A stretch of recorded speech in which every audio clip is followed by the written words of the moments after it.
আজকের নির্বাচনী যে বর্তমান অবস্থা সেই জায়গা থেকে আপনার কি মনে হচ্ছে যে আমাদের এই গড়াকুটি ইউনিয়নের ১ নং ওয়ার্ডের এইখানে প্রায় আমাকে সমস্ত ভোট আছে কাজটি কত হচ্ছে আমি এক্সাক্টলি জানি না।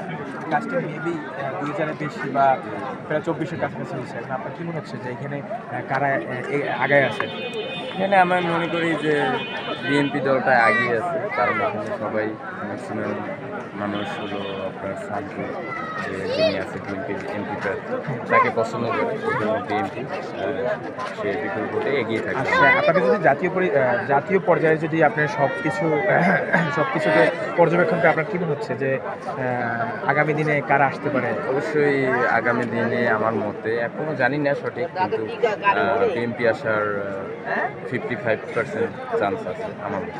বিএনপি আসার 55% চান্স আছে। তার মানে যদি আমরা ধরি জামাত সেক্ষেত্রে প্রায় কত 10% বা 5% পিছায় আছে। সেটা কেন মনে হচ্ছে যে 10% 5% কেন পিছায়?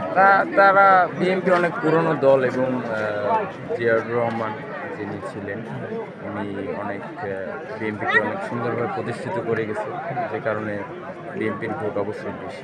আপনাকে যদি ইন্ডিভিজুয়ালি কোশ্চেন করা হয় যে আপনি ভোটের কথা বাদ দেন, যে আপনি দুইটা দল আমি ধরি, এখন তো আসলে অনেক নাই, দুইটা দল আছে যে বিএনপি এবং জামাত, যেটা প্রতিদ্বন্দ্বিতা চলতেছে, সেক্ষেত্রে বিএনপি এবং জামাতের মধ্যে আপনার মনে হচ্ছে কি কোন দল আসলে বাংলাদেশ ভালোভাবে চলবে এবং বাংলাদেশ সামনে আরও ভালো করবে আর কি, বাংলাদেশের যে বর্তমান অবস্থা সেক্ষেত্রে থেকে আরও উন্নতির দিকে যাবে আর কি? আপনার কী মনে হয়? আমার মতে বিএনপি কতটুকু করতে পারবে জানি না, কিন্তু আমার মতে যেহেতু ইনসাফের দল দাঁড়িপাল্লা জামাত, সে আসলে আমার মতে ভালো।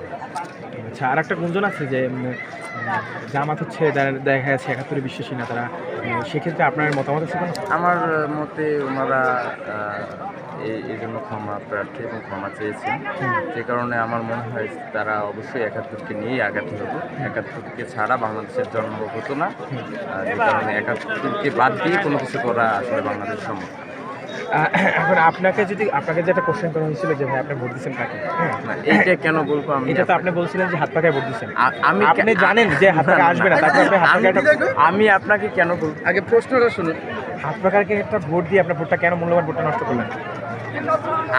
আমি তো আপনাকে বলতে চাচ্ছি না আসলে আমি কাকে ভোট দিচ্ছি, এবং আপনি আমাকে জিজ্ঞেস করেন